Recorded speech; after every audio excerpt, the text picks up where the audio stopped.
What's going on, guys? Blake Hawthorn, it's his turf. In tonight's video, I'm going to show you where something didn't go as planned and we lost some concrete. Welcome, guys, to another episode of Friday Night Hardscapes. In tonight's video, we're going to be looking at a project I was doing where we were pouring out a concrete bench and fire pit, and we actually ended up losing the load of concrete.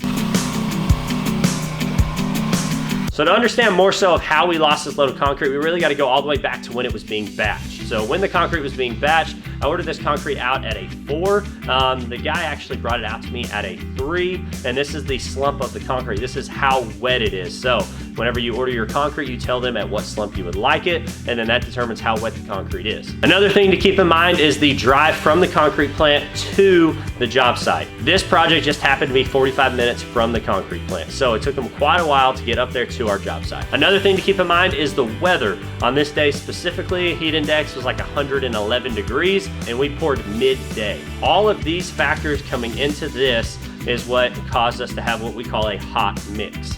Once the concrete arrived on the job site is when we started to add water into it, and I also started to add my wall builder. My wall builder acts as a plasticizer and actually wets up the concrete, and then we added up to 20 gallons of water to this 3.5 yard truck, and we never could get that nice creamy slump that we like to have when we're stacking. Instead of adding more water to it, I kind of started to panic, and I wanted to get the concrete out of there and start to get it shaped and molded as fast as I could to hopefully not lose it. That's where I went wrong. I should have continued to add water to this or more wall builder to this until I got the concrete to the consistency that I needed it to start to stack it.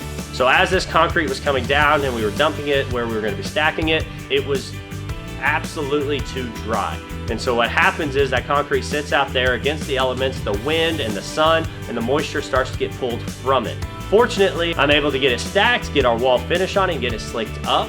And once I'm able to do that, our wall finish has an acrylic in it, and it allows for the concrete to actually start to pull moisture from the atmosphere and preserve it for a longer period of time before it starts to cure. So guys, while we were in the middle of pouring this out, we started stacking the fire pit. I thought, okay, let's get the fire pit done first. Let's get it stacked up, get it carved out, and then we'll start on the bench. We were running this job with only 3 guys. One guy was running the machine the whole time, and then 2 of us were stacking and slicking up and carving out the bench and the fire pit. I could tell that the concrete was starting to blow up on us, and that means that it was starting to cure, getting too hard, that we wouldn't be able to carve it and sculpt it. And so I had the guys just dump a bunch of concrete in the middle and start to stack out the bench. Another place where I went wrong is I had them put too much concrete down here in this area, and that was just because I was trying to get the concrete out of there and I didn't want to run short on concrete. I had a couple guys show up on the job site now. They're starting to help us carve out the bench, but that area that I dumped that concrete in the middle, we just weren't able to get it shaved off of there fast enough.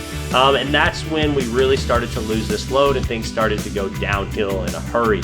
I want to cut to that moment just for a minute and let you see the raw emotions of how I was feeling and what was going on. Because I wanted to cut the cameras off and stop filming. All right, you see this stuff behind me, guys.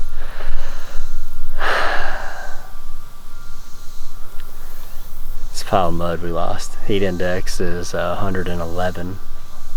Yeah, it's hot.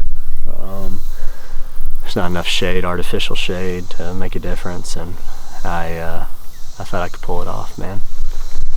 And did this, me and 2 guys.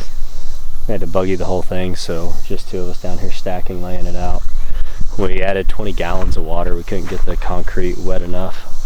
Started moving the concrete, getting it back here, and we lost it. We got the wall up like this, and it's brutal, man. You know, all social media is the success stories and how this job goes great and how you make this money and this and that, and I want this video to be a little different, you know. I wanted to shoot it now because this is how I feel. It's not the uplifting, super excited, cheery facade that you typically get on one of my videos. This is the raw, in the moment, just lost a bunch of mud. But I'll tell you this, as ugly as this thing is right now, I'm putting together a game plan. I'm gonna fix this thing. I'm gonna make it look good. I'm gonna make the customer happy. And that's gonna be what sets us apart from our competition. And we're gonna find a way to get it done. But I wanna show you guys what it looks like right now. Show you how we pull it off. Yeah, not every job goes smooth. Seems like since Virginia, I've been on like one of these on every job site. Something between hoses clogging or whatever, but I'm gonna soak me up some shade for a minute. Catch my breath, get a drink of water, regroup, grab some chisels, grab some concrete saws.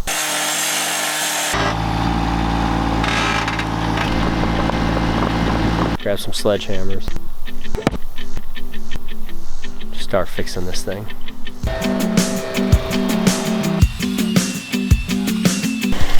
Alright guys, here we are. It is day 2 of our bench seating wall, so that's not typical. As you saw yesterday, things didn't go as planned. We actually lost this mud.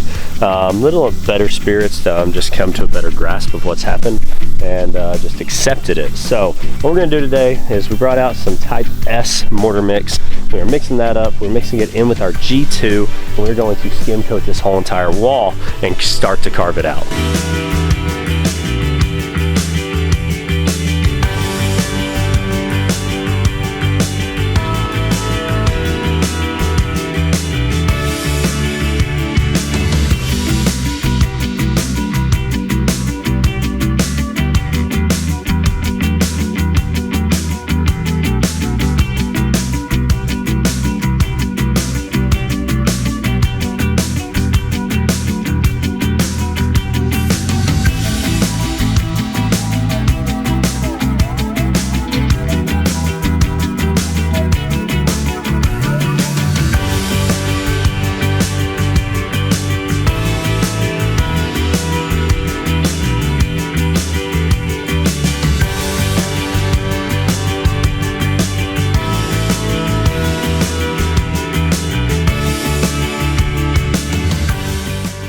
And so guys, that's the big thing about tonight's videos. I wanted you to see that it's not about, everything going as planned, no matter how well you try and plan things or do things or how many times you've done something, that things happen. But it's how you react to those. In this project specifically, we immediately started to demo out this area and to get it prepped and ready to do our veneer.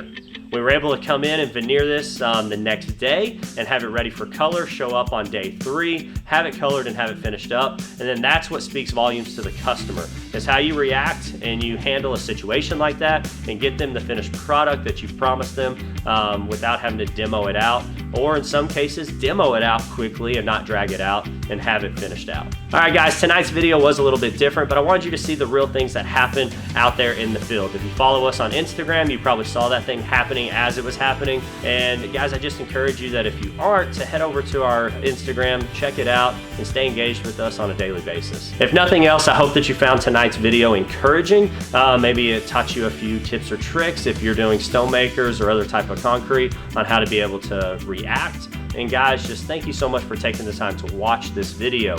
Please leave a comment down below. Just let me know what your thoughts are. If anything like this has ever happened to you, I just want to see that engagement. If there's something else that you have a question about, maybe something I didn't touch on, be sure and leave a comment on there. I'd love to touch on it, or maybe even shoot another video on it, jumping a little more in depth. But guys, thank you so much. God bless, and we'll see you next week.